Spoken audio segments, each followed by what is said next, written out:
Bon début de semaine à toutes et à tous, mesdames et messieurs. Merci de faire confiance au journal de la ville et tout de suite les sommaires. Phénomène embouteillage à Kinshasa.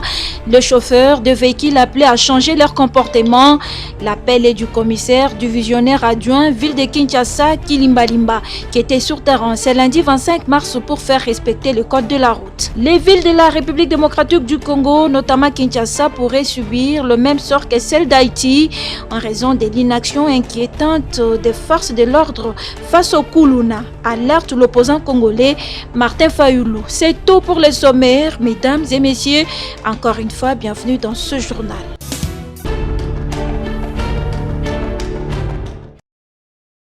Embouteillage monstre à Kinshasa. Le commissaire divisionnaire adjoint de la police ville de Kinshasa, Kilimbalimba, était sur terrain ce lundi 25 mars 2024 pour régler la situation. Le comportement de chauffeurs sur la voie publique est à la base de ces embouteillages. Le constat est amer. Nous avons commencé par parler du comportement. On ne peut rien espérer d'aucune police du monde si la population ne change pas de mentalité, ne change pas de comportement. C'est depuis 6 heures que nous sommes là. Vous pouvez tourner votre caméra derrière. Vous voyez qu'il n'y a pas d'embouteillage. Ça roule. Il est 7h30, heure de pointe. Les gens vont au travail. Mais ça doit rouler à 40-50 à l'heure. C'est normal. Est-ce que c'est ça qu'il faut appeler embouteillage? Tous les chauffeurs qui prenaient le sens unique en violant le code de la route étaient remis en ordre. C'est créé à volonté par un civique que vous m'avez vu. Les uns retournés, les autres arrêtés, les autres retirés les bâches qui couvraient des plaques. Ce sont des plaques civiles. Ils cachent ça pourquoi? Ils cachent cette plaque et pourquoi? Ils mettent les gyrophares. Et ceux-là, on les a arrêtés. Parce que c'est inadmissible.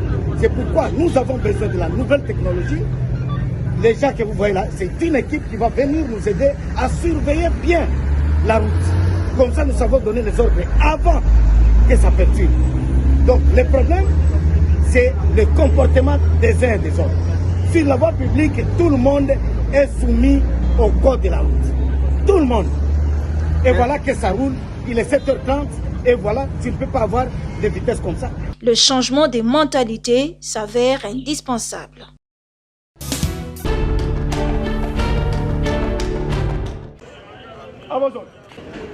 Le vice-ministre de la Justice Tade Mamboula Mbemba a représenté la ministre d'État, ministre de la Justice et garde de Sceaux, Rose Mutombo Kiese, et le premier président de la Cour de cassation, Elindomba Kabeya, ont tenu ce lundi 25 mars 2024 à la prison centrale de Makala une séance de travail avec les opérateurs judiciaires, toutes catégories confondues, sur la situation carcérale dans cette prison construite depuis 1957 pour 1500 détenus. À ce jour, près de 15 000 personnes y sont hébergées. La délégation était à la prison de Makala pour dresser la photographie réelle des détenus. Une séance de travail qui fait suite à la communication du président de la République lors du dernier Conseil des ministres évoquant la situation carcérale de détenus et de condamnés qui demeure l'une de ses préoccupations majeures conformément à son engagement à œuvrer en faveur de la restauration d'un état de droit en République démocratique du Congo. Eli Ndomba, premier président de la Cour de cassation. La prison a été construite pour 1500 personnes. Aujourd'hui, la population a augmenté de 100%. Il y a des raisons évidentes parce que la démographie de la ville de Kinshasa est en expansion. La criminalité est en augmentation. C'est normal qu'il y ait beaucoup de personnes en détention. Mais est-ce que tous ceux qui sont en détention sont là de manière régulière? C'est pour cela que tous ces chefs de juridiction d'office, les greffiers, sont là pour vérifier au cas par cas et voir ceux qui sont là de manière irrégulière, comment les mettre en liberté, et vérifier aussi ceux qui ont été déjà condamnés peuvent aller purger leur peine dans d'autres prisons comme à Luzumu, comme à Ngenge, ailleurs, parce que cette prison est devenue totalement exécutée. Le premier président de la Cour de cassation a appelé tout le monde à se mettre vite au travail. Mais nous avons des grandes prisons comme le Zoum, comme Angeng, qui ne sont pas remplies. Mais pour quelqu'un qui a été déjà condamné à 10 ans, au lieu qu'il passe 10 ans à Makala, où il y en a qui attendent d'être jugés, si on l'amène à Angeng, il va aller purger sa prison, il peut être même formé là, où il a la possibilité d'être resocialisé, que ici à Makala, où il sera étouffé, où il peut même tomber malade et laisser sa vie.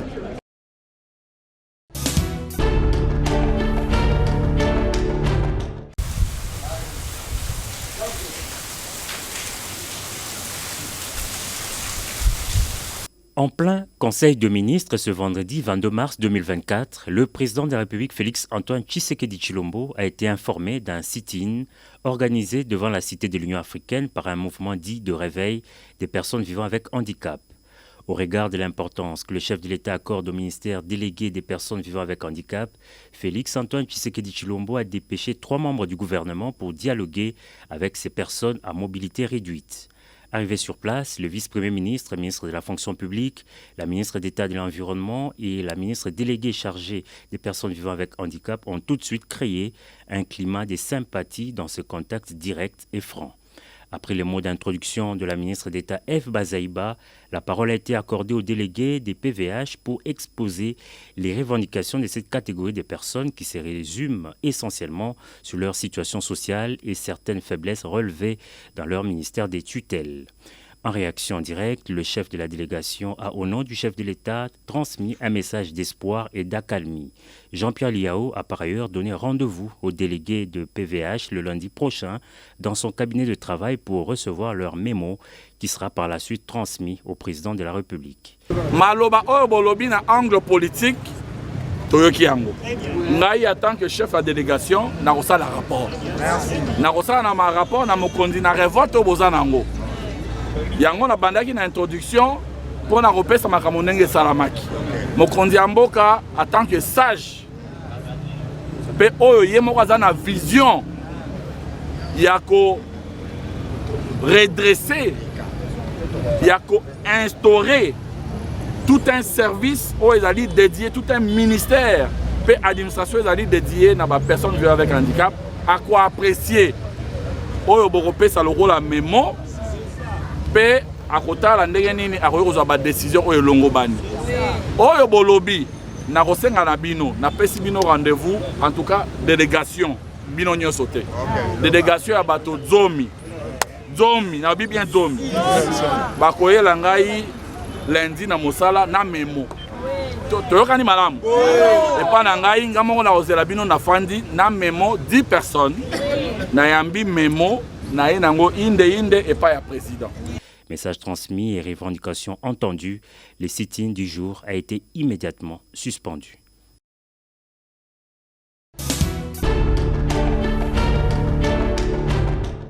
Dans sa livraison du 22 mars, le journal en ligne Ouragan a titré l'ex-patron de la Soneka, Adio Salemba, écroué à la prison de Makala pour escroquerie. Selon les confrères, l'ex-patron de la Soneka, Adio Salemba, serait écroué à la prison de Makala pour fait d'escroquerie. Selon la même source, malgré la liquidation de la Soneka après 30 ans de période de liquidation.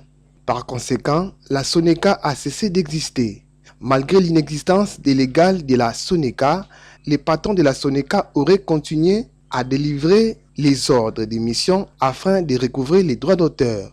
Face à cette tricherie, les autorités de la Sokoda, structure habilitée à garantir les droits d'auteur, auraient porté l'affaire devant la justice avec comme conséquence l'incarcération de M. Adio Salemba. Il y a lieu de noter que l'inexistence de la Soneka a été déclarée par plusieurs ministres de la Culture, parmi lesquels Juliana Lumumba, Banza Mukalai et l'actuel ministre de la Culture, Madame Catherine Katumbu Foura.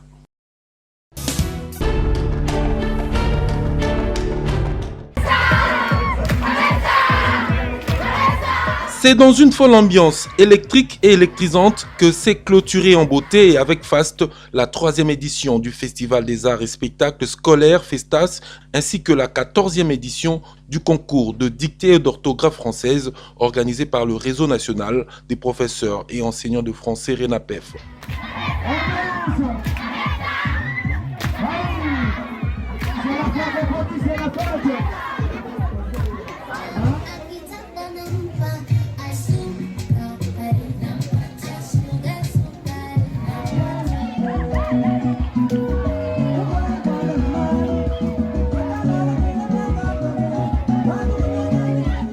À l'issue des épreuves et au cours de cette journée coïncidant avec la clôture de la semaine francophone et consacrée à la publication des résultats et remise des prix aux élèves victorieux de ces éditions, c'est l'école Fatima qui a été déclarée championne, suivie du lycée Sacré-Cœur, école vice-championne.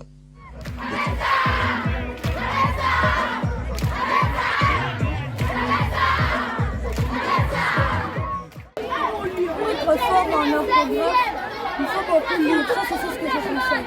Il faut beaucoup lire parce que la sagesse est dans la lecture. En tout cas, je suis très contente de mon enfant, ma fille, très contente de l'école Sacré-Cœur. En tout cas, je ne suis pas venue pour rien. Au terme de cette manifestation très émouvante, riche en couleurs et en événements, avec plusieurs spectacles présentés par les élèves, dont des prestations scéniques. Je connais les parallélogrammes, les droites palaraires, les parallélopipèdes, mais les parallélismes.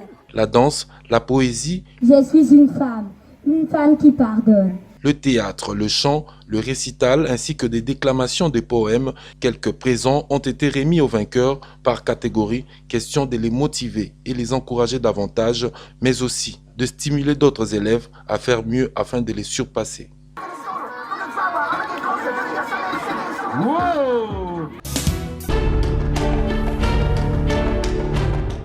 La Direction générale des recettes de Kinshasa, DGRK en sigle, rappelle les contribuables, personnes physiques et morales assujetties aux actes générateurs de recettes non fiscales, notamment ci-après la taxe de pollution sur les installations classées de la catégorie 1, B et 2, la taxe rémunératoire annuelle sur les installations classées des catégories 1B et 2, les droits de délivrance des certificats d'homologation pour les restaurants des 0 à 1 fourchette et similaires d'une agence de voyage de catégorie C et D pour hôtels des 0 à 1 étoile et similaires.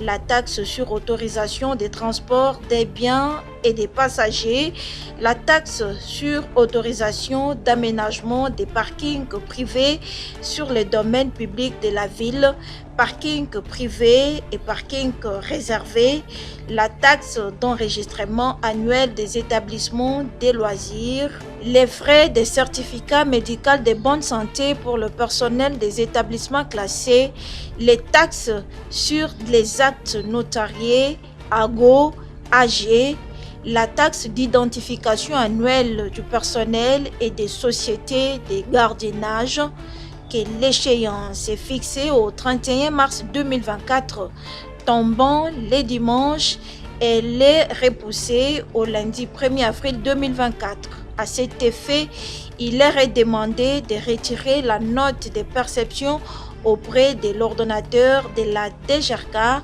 affecté au service d'assiette concerné et payé à la banque dans les comptes receveurs non fiscaux. Dépasser ces délais, les pénalités et amendes leur seront appliquées conformément à la loi en vigueur. Fait à Kinshasa le 7 mars 2024, Miché Moussaka Mayelenkai, directeur général.